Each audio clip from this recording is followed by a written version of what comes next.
Un hermoso y lindo domingo, primer día de la semana. Nos da gusto volver a estar aquí junto con ustedes para estudiar y meditar lo que es ya el inicio de esta primera lección y que hoy lleva el título Pan partido y vino derramado. ¿Qué nos querrá decir esta hermosa lección el día de hoy, domingo, primer día de la semana? Interesante, vamos a ver sobre la vida de Ezequiel. Y hoy para ver eso, pues estaremos aquí, hoy, que es el invitado de honor, el pastor José. Pastor, bienvenido y gracias nuevamente. Muchas gracias, pastor. Muchas gracias a nuestros amigos y hermanos que están ahí, frente a sus televisores, frente a sus aparatos, sea cual fuere, ¿no? Pero ahí están y están muy bienvenidos a este excelente programa donde aprendemos acerca de lo que es nuestra vida espiritual, lo que debemos practicar aquí para poder ser partícipes de la eternidad con Cristo. Y eso es lo que vamos a hacer hoy. Hoy tenemos un tema maravilloso y lo vamos a desglosar. Pero antes, siempre pedimos la invitación especial, la iluminación especial del Espíritu Santo. Así que vamos a orar, vamos a pedir al pastor Romero que por favor tenga la oración en esta ocasión. Oremos. Señor y amantísimo Padre, una vez más, Señor, en este día, invocamos tu santo y bendito nombre. Deseamos, Padre, aprender cada día de ti. Así como tú nos das estas lecciones día con día y nos describes, Padre, la vida de aquellos profetas, de aquellos apóstoles, de cada uno de tus hijos, Padre, que dieron a conocer tu palabra y que aún, Padre, dieron testimonios de la verdad de tu persona.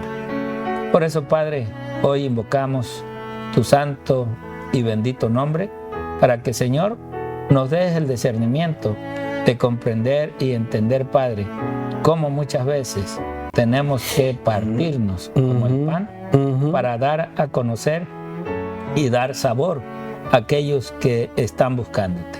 Quédate, Señor, con nosotros para estudiar y meditar esta tu palabra.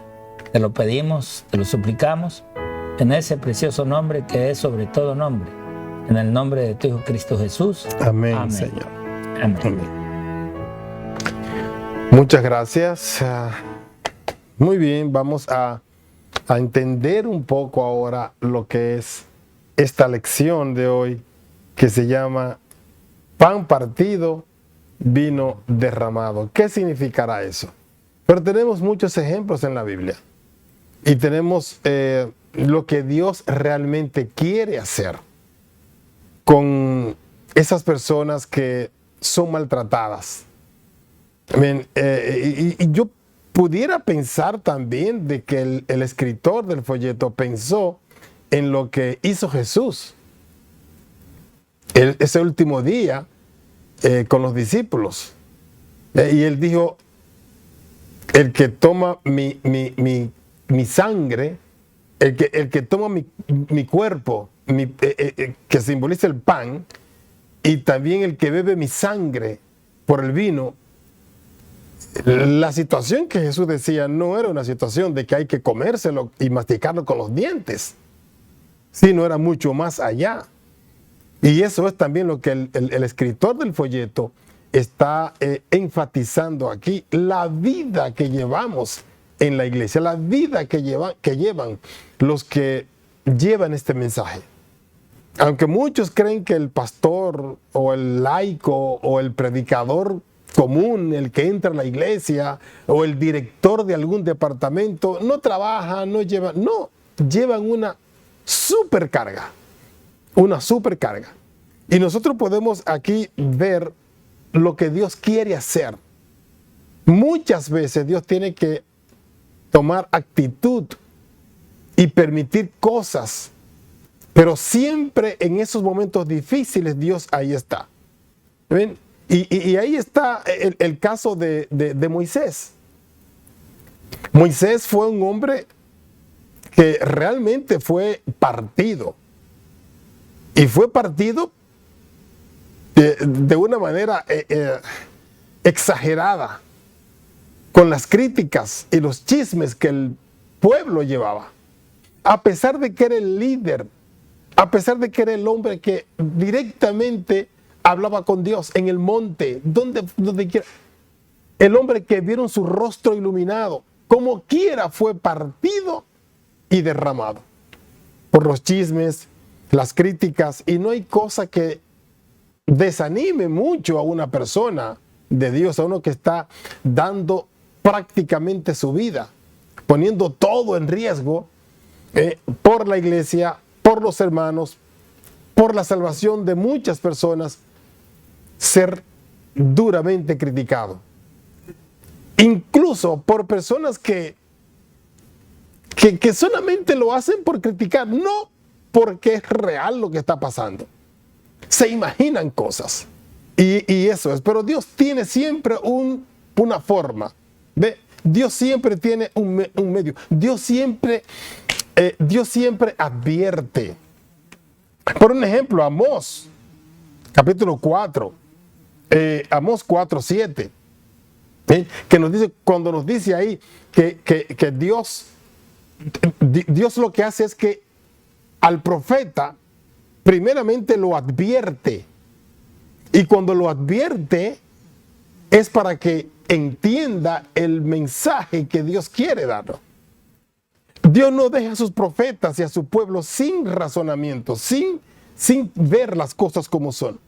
Incluso si ponemos, ojalá que ponamos Amós capítulo 7 y el versículo 7, para que ustedes vean cómo Dios ilustra, porque Dios también habló en parábolas. Amós capítulo 7 y versículo 7, fíjense, me enseñó así: he aquí el Señor estaba sobre un muro hecho a plomo.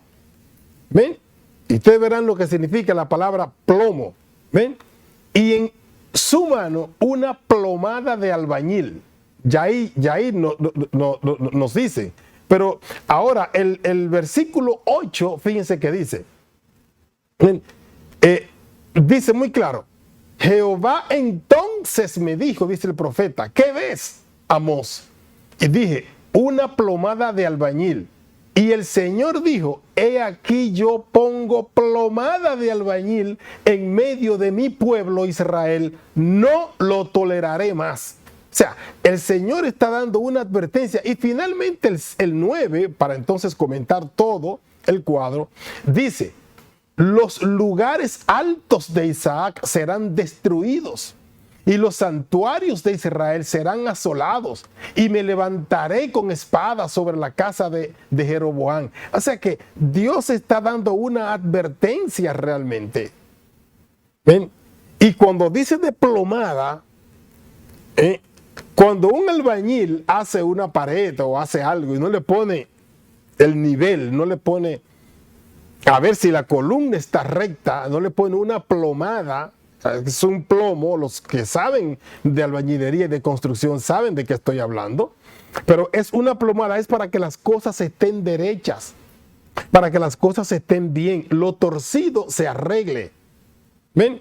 Y eso es lo que está haciendo Dios justamente aquí con las personas, que muchas personas son partidas, son derramadas, pero Dios siempre tiene la manera de cómo corregir las cosas de alguna manera. Y así hay otros más. Jesús, cuando hablaba en parábolas, también era para que entendieran realmente cómo estaban sus vidas y cómo debían arreglarlas. Eso es lo que Dios quiere. Cuando nos habla de esas personas que están partidas, hay muchas personas en las iglesias, en las oficinas, que están partidas porque ellos quieren estar partidos y derramados también, y otros porque otros los parten y los derraman. Entonces, ¿qué es lo que realmente hay que hacer? Seguir la dirección de Dios. Porque ahí está la situación que le pasó a Ezequiel. ¿Ven? La señal que Dios le dio a Ezequiel. que es una señal clara. Así como te va a pasar a ti con tu esposa, así también va a ser con el pueblo. Y no te atrevas a llorar. Y no te atrevas a guardar luto. Me recuerda también otro caso que pasó así, con la familia de Datán, Coré y Abirán. Me recuerda también el caso de Aarón. Cuando Aarón, sus hijos, por su situación de desobediencia, lo que les pasó en el santuario. Llega el Señor entonces y le dice a Aarón, no te atrevas a llorarlos, ni a guardar luto, ni nada, porque son desobedientes. Y ustedes saben la historia muy bien. Así que hay momentos cuando Dios tiene que corregir de alguna manera. Hay momentos cuando Dios tiene que hablar de alguna manera. Y lo hace a través de personas, incluso personas usadas por el mismo enemigo. Personas que Satanás las usa, Dios las permite, pero es para enderezar las cosas que andan torcidas. ¿Ven? Y cuando alguien nos reprende, nuestro deber es, recuerden la parte de ayer que estudiamos acerca de la humildad, de la templanza. El que es aconsejado sanamente no es orgulloso y es una persona templada. Y el orgullo es lo contrario a la humildad. Entonces, cuando uno se acerca a Dios, más humilde debe ser, más templado debe ser. Y aunque lo critiquen, aunque lo partan y lo desparramen por ahí, siempre seguirá siendo una persona templada y para Cristo, Pastor Romero. Gracias, Pastor José. Es interesante, Pastor, ver estas palabras de Dios a Ezequiel. Así es. ¿Cómo es de que Dios en realidad iba a mostrar a Israel quién es el Dios que los había sacado de esclavitud? ¿Quién es el Dios que los había guiado? Es verdad, había mucha exaltación en este pueblo. Había como que aquí nosotros somos y no hay otro. Nosotros somos los gobernantes. Por eso de la plomada, y como usted decía, es verdad. El que conoce la albañilería se da cuenta que la plomada es para buscar alguna salida de alguna desviación de la pared que no esté chueca. Así es. Y Dios pone plomada a su pueblo para que todo su pueblo sea recto. Correcto. Hasta hoy en día. Por eso es de que a través de este crisol que estamos viendo, ya que son los crisoles con Cristo, en realidad es para que nosotros veamos si al Señor le pasó lo que le pasó. ¿Quiénes somos nosotros para que no nos suceda? Tener encuentros quizás no oportunos, encuentros en los cuales allí tenemos que mostrar lo que realmente decimos ser y a quién nosotros predicamos. Y todo esto, como vimos ayer, tenemos que realmente pedir el perdón. Así es. Pedir realmente un perdón tanto al ofendido o al que le hicimos tal daño, como a Dios mismo. Pero miren cómo Ezequiel recibe ese consejo del Señor. Vamos a ir a Ezequiel capítulo 24 y vamos a leer cuando menos 3 versículos. Así es. El 15, 16 y 17. A ver si podemos ver uno por uno. Ezequiel 24, versículo 15. Vean cómo llega esas palabras a Ezequiel. Y es un consejo realmente duro. Y dice Ezequiel, vino a mí palabra de Jehová diciendo, y miren lo que le dice Jehová en el versículo 16. Inicia un diálogo con él y le dice, hijo de hombre, he aquí que yo te quito de golpe el deleite de tus ojos. Wow. No endeches ni llores, ni corran tus lágrimas. Wow, o sea, Jehová va directo a su profeta y le dice, mira, te voy a quitar lo que a ti te gusta ver, lo que tú amas, lo que tú quieres, a tu deseo de tu carne. Te lo voy a quitar, pero no vayas a llorar y que ni tus lágrimas vayan a correr. O sea, ¿se imaginan, hermanos, cuando hay un aviso de Dios de lo que viene a nuestra vida, a nuestra familia? ¿Cómo nosotros, cuando estamos en el Señor, realmente deberíamos estar templados, esperando el momento de lo que Dios ha anunciado que viene?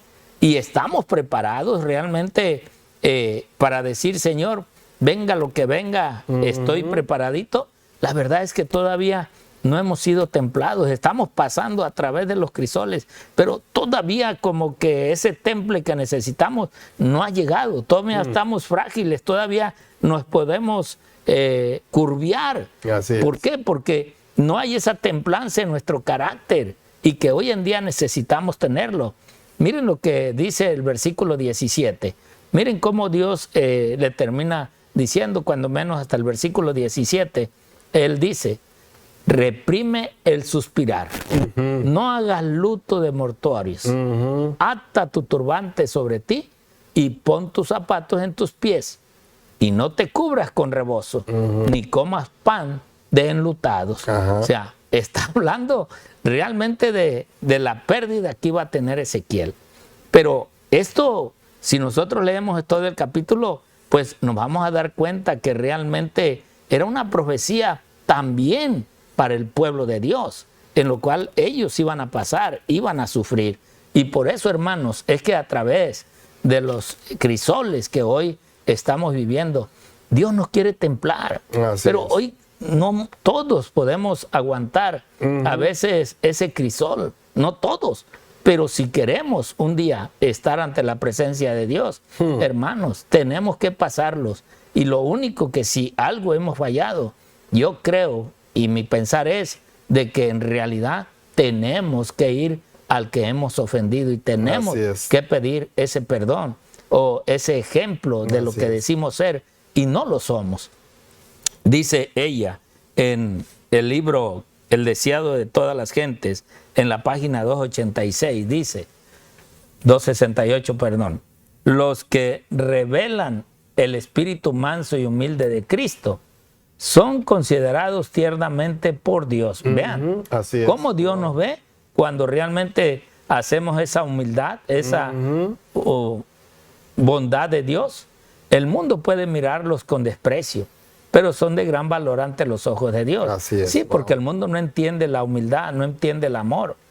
El pobre de espíritu que anhela la presencia permanente de Cristo, el humilde de corazón, cuya más alta ambición es hacer la voluntad de Dios, estos obtendrán abundante entrada al cielo y se hallarán entre aquellos que habrán lavado sus ropas y las habrán blanqueado en la sangre del Cordero. Cuando realmente nosotros tenemos un espíritu manso y humilde, entonces lavamos o blanqueamos con la sangre de Cristo realmente nuestro espíritu y nuestra alma. Pero miren también que nos dice también y nos sigue diciendo la sierva del Señor.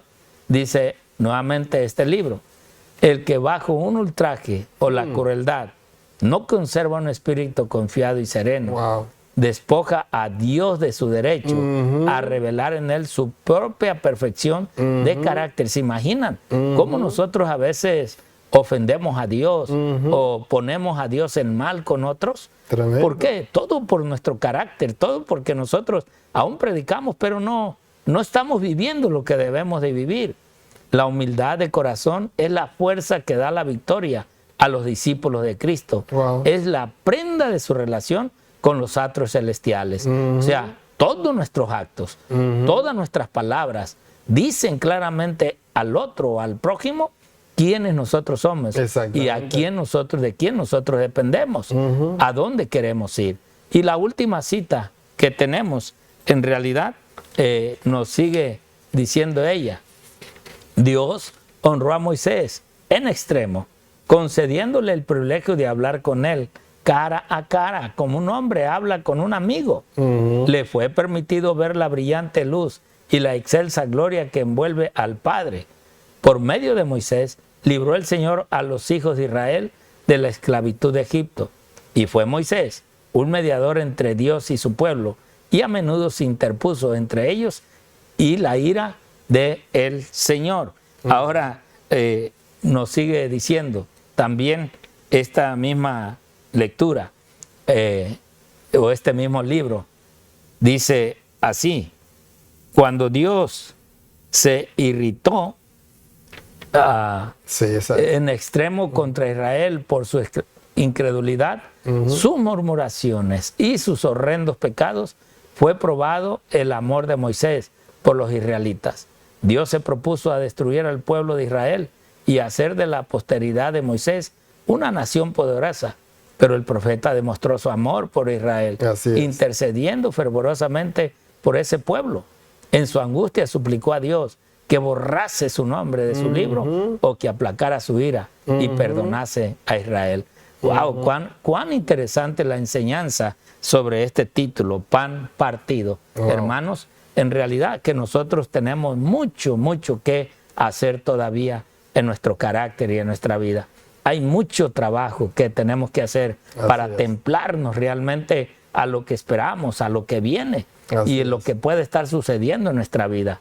Qué mejor que reconozcamos que a veces somos flacos y que en realidad necesitamos primeramente el perdón del ofendido y el perdón de Dios, porque Dios nos lo dará de acuerdo realmente a la humillación, a la humildad que nosotros tengamos con los demás. No te sientas ya que estás listo para ir al cielo si aún todavía las pruebas de aquí no las has pasado. Y Dios quiera que los crisoles sigan llegando para templar nuestro carácter y nuestra humildad hacia Dios y hacia el prójimo.